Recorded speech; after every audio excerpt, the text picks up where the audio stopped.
Alright, we're going to be talking about the Daytona Duels in this episode of the Brandon Cruz Daily Fantasy Podcast, despite that it's just a video. We're going to talk about the charter system a little bit, what we can look at as DFS players in terms of how we want to approach the duels. Obviously, I'll talk about this in more detail when we get closer to the duels. I like super speedways. I love focusing on this type of stuff, so that's what we're going to really look at here. For those of you that don't know or are new and joining me, all my stuff can be found on Patreon for the 2021 season. If you go ahead and join my full NASCAR coverage for $18.99 a month, you can go ahead and get my projections, my ownership, a heat map with multiple things on there that I think you'll want to look at, my favorite opinion for Super Draft, and price picks, to name a few other things, and my own personal Discord that we can chit-chat and talk NASCAR in. Other than that, you can donate to that Patreon as well, under a $1 or $3 donation. And other than that, let's get right into it. So first and foremost, going into December, in my mind, I was like, well, this is the last year for the Gen 6 car. I imagine, obviously supply and demand are going to change here. So the supply of these Gen 6 cars are going to go through the roof. The demand is not going to want to be there. If I'm a team, maybe not Hendrick, but if I'm a team, a mid-team, I have a few backup cars that I don't really plan on using this year, or if I got to get some space in the team shop, I might want to sell these cars to underfunded teams that want a better chance, or people who are wanting to just, take a shot at the 500 or a shot at some of the races in this season. And I think now, or, during the off season, at the end of last year was the time to really sell some cars, get probably the best value you're going to get, because once you start this season, there's not going to be a lot of takers that want to buy cars off of you. So entering this year's speed weeks, I expected around 45 to 46 cars entering at Daytona. From what we're looking at, it's going to be closer to 48, possibly 49, possibly over 50 cars at Daytona. I don't know if I can be that optimistic, but right now it's looking around 47, 48 cars attempting to make the 40-car field for the Daytona 500, and we're going to rant about the charter system and how that has just completely destroyed anything related to any legitimate contenders or chance for nobodies to get into this race. Obviously, summarizing up, if you're ignorant to how NASCAR works right now, 36 teams have a charter system, basically franchises in the Cup Series, that are guaranteed their starting positions to, back in the day, nobody, obviously you have the top 35 lock in on points, and you could use some buffers here and there, but typically, most everybody had to race their way into each week. And NASCAR was like, hey, and this was during, the early 2010s, mid 2010s, they were like, hey, you know what? We could probably gain more sponsorships if these sponsors knew for sure they'd be on TV.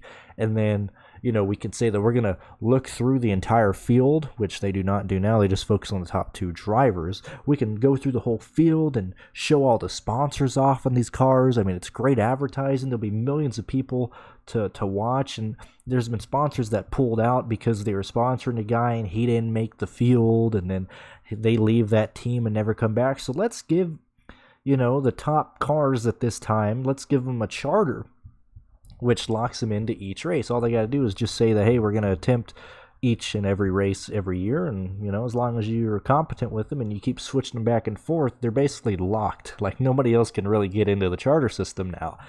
And so we got 36 cars locked into the 500 this year. We have 4 open spots for a possible, 10 teams that are going to be fighting for it. That's saying we got 46 cars entered into the 500 this year, which I expect it to be more. But that'd be 10 open cars fighting for 4 spots. And now the way it works in that is, obviously you go through qualifying, and the 2 fastest cars, at least I believe that's what it was last year, the 2 fastest cars of those top 10 teams are locked in on speed, unless they get wrecked in their duel. So, with that in mind, and I expect it to be something similar this year, the top 36 cars have a charter, and then positions 37 and 38 would go to the fastest 2 open cars in qualifying, in terms of speed. And the remaining 2 spots, 40th and 39th place, would be given to the highest finishing open car in the duel that is not yet locked into the race. Now, that's pretty crappy. I mean, that's horrible. There's no incentive to even attempt this race, really, other than the fact that, hey, I got this Gen 6 car on discount, and because I bought it, RCR threw in a motor for me, so I'm just going to attempt this race, i.e. Beard Motorsports, with Noah Gragson this year. That's where they get the cars from. They got an RCR body, they got an RCR engine. That's a great example of how this would work. They got them on the cheap because RCR ain't going to use these cars anymore. So, for example, you got Noah Gragson running this year in the duels in the 62 car, Brennan Gaughan's Brennan Gaughan's car from last year. So, if you're them, it's either, hey, we got to be the fastest car in qualifying and hopefully not wreck the car, or we got to just be the best finishing car in the duels. And the reason I'm bringing all this up to you is I think this is the last year the duels will ever be relevant. Because the way the direction NASCAR is going, it's getting very similar, and I know it's not exactly, but it's getting similar to F1, to where you have, how many cars are in each? I don't even watch F1, but it's like 20 cars per race, and it's pretty much that. Like when Haas F1 knocked in and they came in, they were like, whoa, man, these guys have a lot of money bringing it in. I believe they bought a team that was already there or bought assets to a team that was already there, so you need a lot of money to get into F1. It's very similar to how NASCAR is. You have those 36 charters that are just locked in, and nobody's ever going to sell those unless they're going out of business. Or you got Rick Ware buying up all the charters at the lower level. And then obviously you have the top teams that have the charters. And I mean, it's basically, an exclusive club that nobody could ever get in. If you look at NBM Motorsports, they were one of 2 teams that didn't have a charter last year that completed each and every race. And what did they get? They finished, I think, 37th in team points last year. And then on top of that, NASCAR is getting rid of the non-charter money, which is equivalent to about $750,000 this year.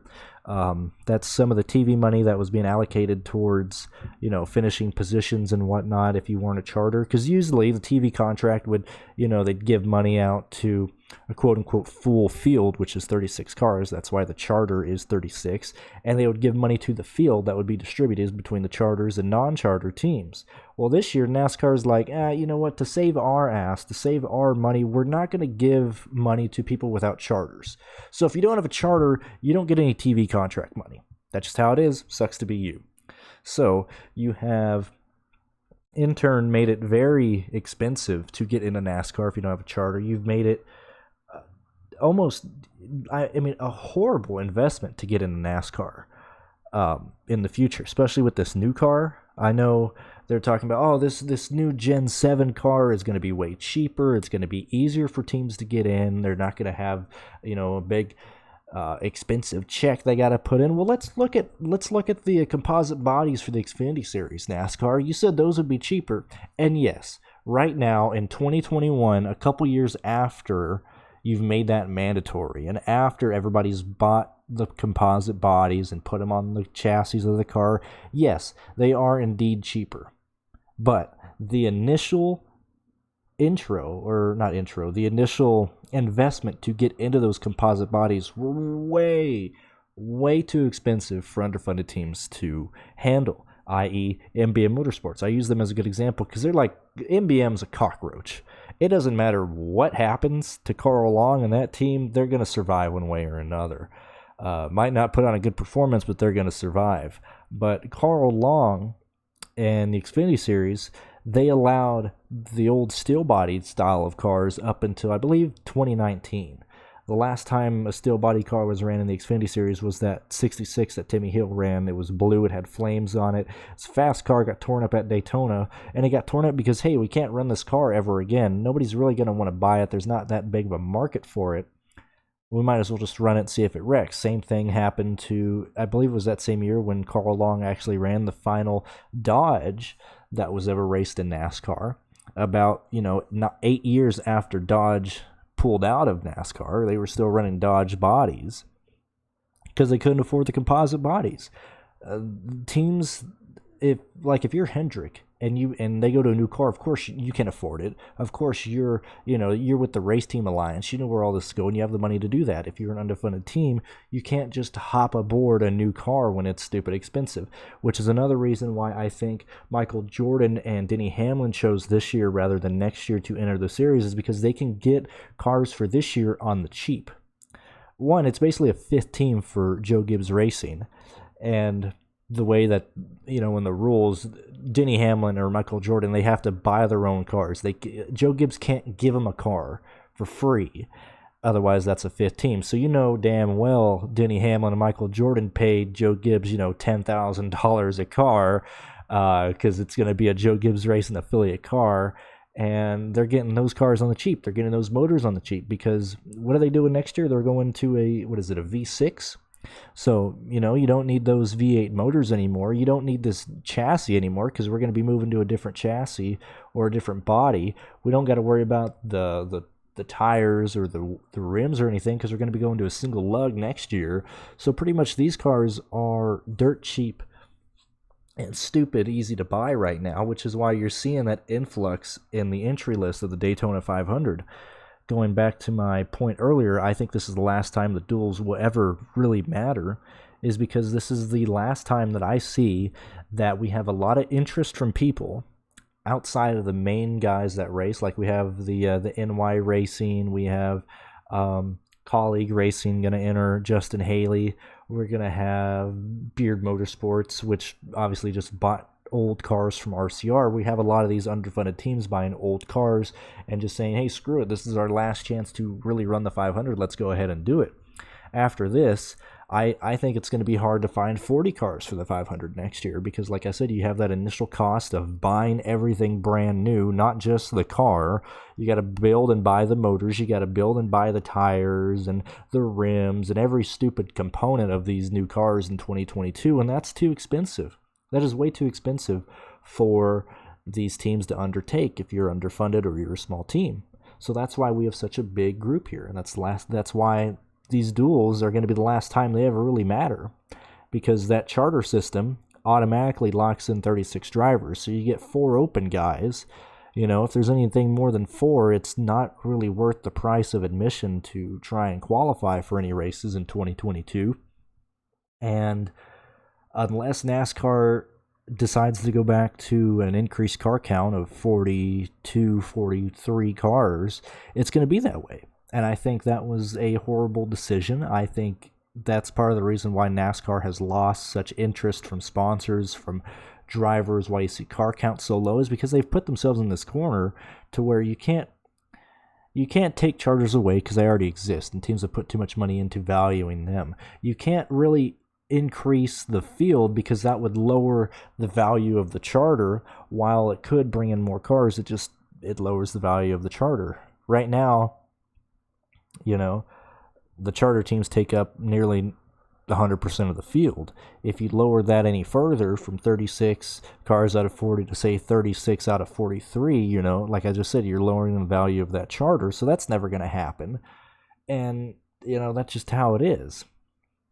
So going back, looking at DFS stuff, what can we do this year? Well, at least they're racing for stage points in the duels. Or not stage points, but the end of the race pays points, which, if the duels are going to continue into 2022, this is about the only way I can see them actually doing it, with people caring about racing in the duels. Back in the day, back in the early 2000s, back in the 90s, nobody was locked in. You had to race your way into the duels. Now, with nearly the entire field already determined to be in the race, there's no real incentive to race in the duels, other than if you're a car not locked in. So, what can we do from a DFS standpoint approaching these duels? So, I'm going to look at duels for the last 2 years. If I can, what the heck? Oh, there we go. If I can find the last 2 years for the duels in the 500, because this is going to tell you a lot. Let me get this pulled up for you. And I'm not going to bring it up on the screen. I'm just going to talk about it. We'll look at the 2019 Daytona 500 duels. Each duel had 21 cars, which would mean that there were 42 cars racing for 40 positions. That would mean there's only pretty much 2 or 3 cars that were trying to race their way into each race, and with one guaranteed a position based on speed from qualifying. Basically, 2 cars are racing to race their way in. Last year, it was Daniel Suarez and Chad Fincham who didn't get in. Daniel Suarez because he wrecked, Chad Fincham because he was off pace, and that was it.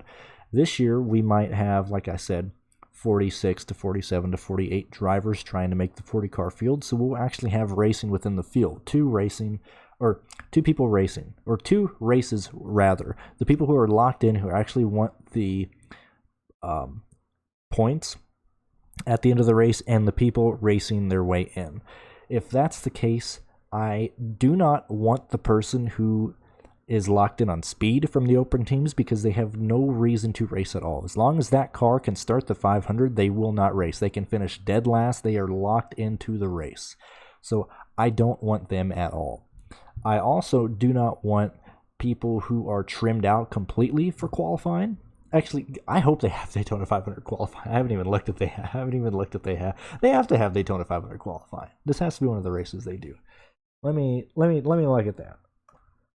Okay, yeah, I just brought up the schedule. I forgot that they moved qualifying from, obviously, because the Clash is on Tuesday, which is going to be absolutely disgusting and horrible. They have qualifying Wednesday, and then Thursday are the duels, which that's going to be tough. I mean, I'll make content that evening, Wednesday after qualifying, related to the duels. That's just going to be a pain in the ass a little bit. But at least we have qualifying, so we can at least see who has speed. So if someone's trimmed out, i.e. someone at Hendrick or something along those lines, I'm not really interested in playing them. Let me look at last year's race really quick and see where they finished in the duel based on where they started. Because I don't remember if the guy who started on pole won it or not, and that's going to tell us right there if we got to really worry about it. So Ricky Stenhouse Jr. started first. Yes, he started first. So they raced, and Kurt Busch raced. So those guys ran inside the top 10. I don't think they really trim them out anymore, since they have to go and race them that quick. No, my bad. Bowman started first in the second duel. He finished 15th. I need to go back and see how they ran. I know Stenhouse was running just because he's a madman and he doesn't care. He doesn't give any craps. Yeah, the Hendrick cars, because Elliott started second, he finished 13th because he knew he was going to be... He knew he was trimmed out. Same thing with Alex Bowman. So we really have to pay attention to where these guys are in terms of trimmed out. So we really have to pay attention to the broadcast, which is really going to suck because Fox is horrible, and we're gonna have Clint Boyer making jokes the whole time. We're not going to get any actual data from the practice or from the broadcast. But if we can find out who is really trimmed out, like if you have Chad Knaus isn't even a crew chief anymore. I can't think of a crew chief from Hendrick, but if we got a guy from Hendrick being like, yeah, we're trimmed out for qualifying, I got this thing built to the ground, it's gonna be hard to handle in the pack, but it's gonna be damn quick on the straightaways and on single car runs. If I hear anything like that, I do not want anything to deal with them. I don't want to play, like I said, the guy who has the fastest car of the teams who aren't locked in, and I'm probably gonna want to play the quote unquote good non-locked in guys, like for example the colleague entry of the 16 of Justin Haley, the 62 of Noah Gragson, because those are guys who, yes, they have to race their way in, so they might race aggressive and wreck, but they actually have competent equipment. I don't really want to rely on I think Johnny Sauter and the NY, and also let's back up a little bit. Based on qualifying speed, it's going to tell you a lot about the car, which is why I love that we're going to have qualifying, at least for some of these races this year, and particularly the 500, because you need to pay attention to how slow somebody is. The back half of the field, and especially the guys who aren't in contention for anything really, like the bottom 30 or the bottom 10 in terms of lap speed, probably the fastest of those guys is who I'm going to want to deal with. Because if you're last on the speed chart in qualifying, say if you're 47th, 48th, you're slow. And unless you can get a crap ton of speed in that car before the duels, which is the next day, you're going to need wrecks to get you in. And so I'm hesitant there. So if I was creating a lineup right here, we're about a month out. I'm probably going to take whoever starts probably around 4th to 6th to say if they want to dominate the race. Probably a Ford, just because they tend to be faster right now. And then probably build around guys starting 13th to probably 25th in that duel with quote-unquote good cars in the lineup. Since it's only 60 laps, place differential is going to matter a ton. I expect to see one lap leader in the duel because that's usually what we see. Last year's duel number 2 had Kevin Harvick lead 34 of the laps. He led the most. Everybody else was kind of leading nothing. In duel number 1, we had Stenhouse leading 27 and then Joey Logano leading 19. So like I said, 1 to 2 lap leaders and then just really relying off of place differential. And that's about it in terms of what I want to look at for the duels. And I mean, this is it. These are the last duels that ever matter. And so I can't tell right now if they're going to be wreckfests or not. It just depends on how many cars we get. Hopefully we can just have a gigantic field fighting for one position in each duel to get locked in, and that'd be absolutely hectic, and that'd be awesome for NASCAR to just show how big of a joke this charter system is. But thank you guys for listening. Follow me on Twitter. Subscribe to my YouTube channel that you're looking at. Check out my Patreon when the DFS season starts in February. And thank you guys for listening. We'll chat along next time. Oh, go to racefortheprize.com as well. My bad. I forgot about that. Go to racefortheprize.com and get the Fantasy NASCAR spreadsheet that you should be using because I use it. All right. Have a good day, guys.